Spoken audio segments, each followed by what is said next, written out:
Today I bring you this AK197. Why we're doing another review of this car is because this one is not brushless. I've not seen a review about this, so this is also the one that I always want to buy, and the price was, to me, it was too high, but when I got it, it was on sale, so that's the reason I got it from Amazon. I mean, $150, so that's a really good deal. And the car looks great. The I mean, basically that's all you get from the box. Stickers, some of them, it's funny, is already pre-applied. So you see these 3 circles, it's already applied on here. I don't want to open this yet.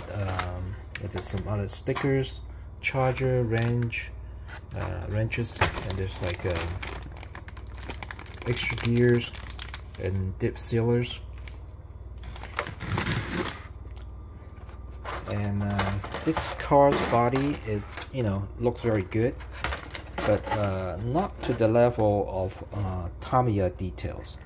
The reason I say that, I don't know if they do that intentionally or not.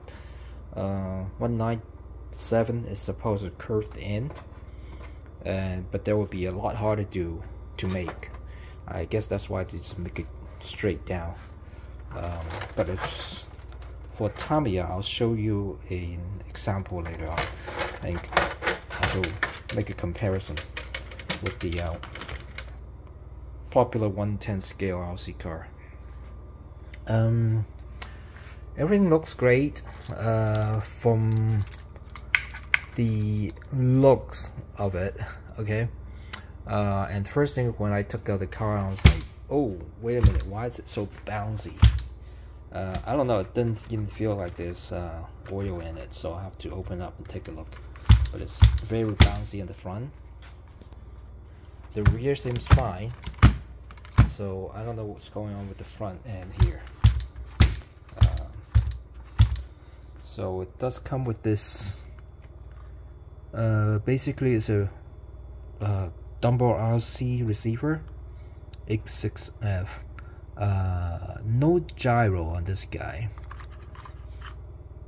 and then you have this XT60 connector, and it comes with a very large size battery, 3300. This is a hard case, by the way, so if you're using a soft case, it's going to be smaller and probably lighter as well. There's no right or wrong, you can choose whatever, just a little bit safer when to use a hard case, that's all. This car seems quite heavy. I'll get the weight later on. The rest of the car is pretty much the same as the brushless, of course, except the tires. So let's do some let's do the comparison with the other 110 RC car. Okay, here's a 110 scale Tamiya side by side, and the wheel space and the wheel width between tires are close, but I noticed, let's see, so I can take a good look at this. The 197 seems a bit big to the true size. I didn't think the actual car is that big, but hey, I don't know, I have to probably take a closer look at the actual car dimensions to really figure it out, but hey, who really cares, right? The problem I see though is the wheelbase. This wheelbase is actually slightly larger, I mean longer than the Tamiya 110 scale. They do is adjustable, but this one seems to be way longer than normal, so it may be difficult to use a different body on this. So that's that. Okay, another minor flaw I see, which is typical for these cars, is it hit the ground way before the suspension travel ends. So that's not good for our on-road car. Let's see if we can get a clear shot. There, you see, you hit the chassis and you still have, like, say, like 7mm travel before the suspension ends. So I think what I was gonna do after I running it as stock testing, I will put a bump stop on it so that it doesn't hit the ground as it ruined the chassis. Other than that, I guess I will have to actually run the car to see if there's anything else that I need to adjust. But as is, I think the bump stop, suspension at the front, I need to check to see what's going on. Other than that, it should be ready to go. Oh, one more thing about the body of this car. It's actually quite easy to debrand, because these are just stickers. So I'm start peeling them off. Oops! I start peeling them off, it will just come right out, which is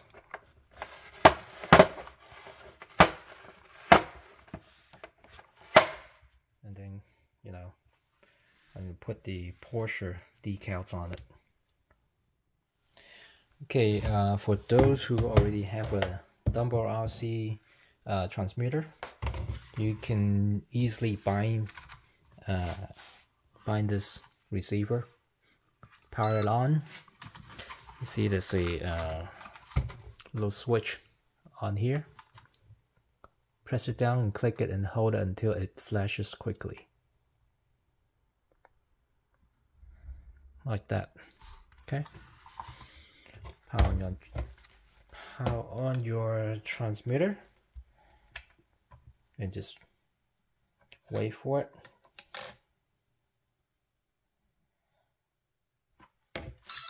There. Now let's bind it.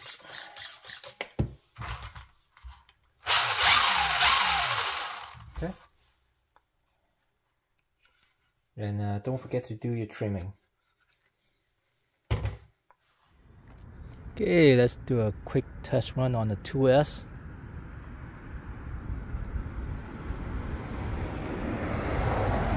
Track, start. Okay.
The tire is not very grippy. In a way it's good, it won't traction roll, but if you step on it, it'll spin out.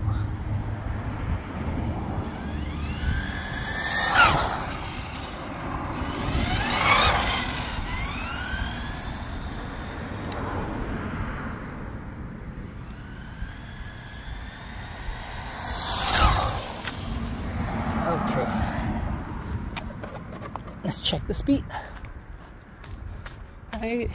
It's decent, I suppose, for a brush system.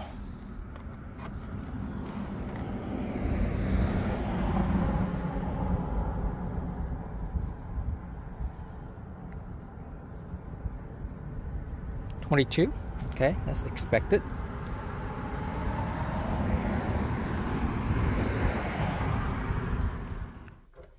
Okay, let's check the temperature.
No grip. Look at that. So even going at such a slow speed, it still lose traction. So these tires really sucks. But it is what it is.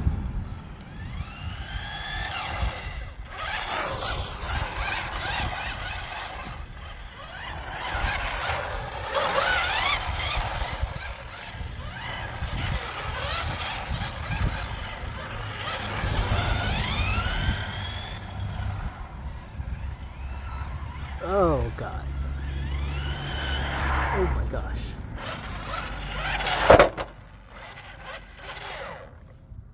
Okay, on to the 3S run.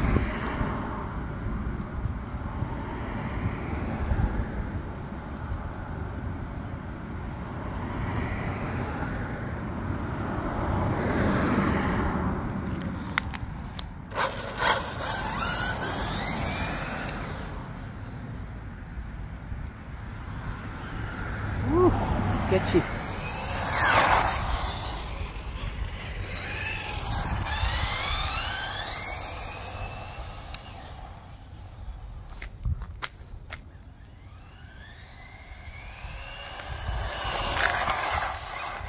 Oh my goodness. That's a good speed. The question is whether is the motor's gonna burn up.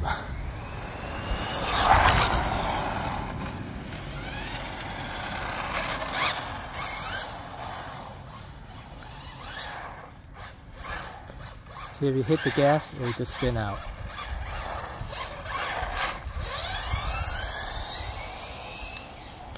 Alright, let's bring it back.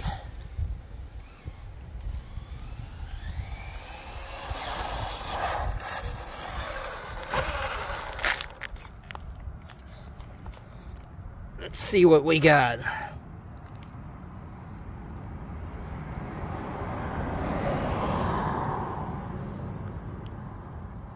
.34, that's very good speed for a touring car. Not bad. I'm gonna run it a few more times and we'll go check, get back home and check the temperature.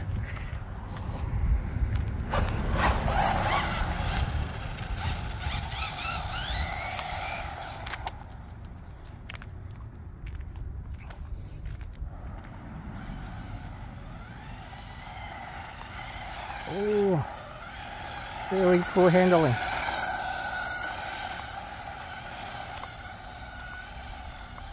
You gotta go really slow with this. Ooh. Let's try that again. Nope.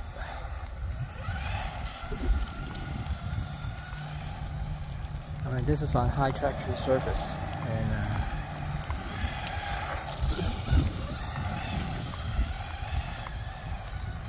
I mean, steering is good, but the problem is really the tires. And the front suspension definitely needs some tweaking. Ooh! Yeah.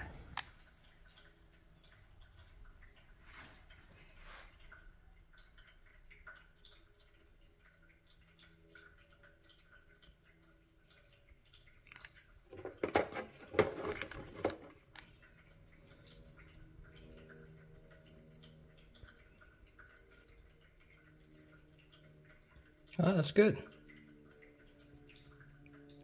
145 seems to be the max, but I didn't run it for too long, so. But that seems okay actually, temperature-wise. I see Amazon has a lot of comments that they're blowing up their motors. I wonder why. I hope you enjoyed this Porsche branding on this car.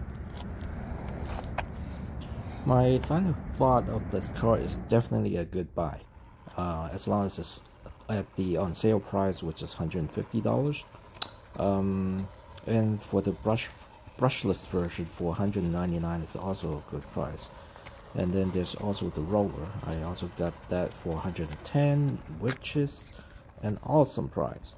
Even $120 would be a good price too. So overall, I definitely can recommend this car. It's, like I said, this car is not licensed, so they can't actually put Porsche's decals on it. If they do, they could have, you know, sell this car for a lot more, but I don't know about the Chinese manufacturing.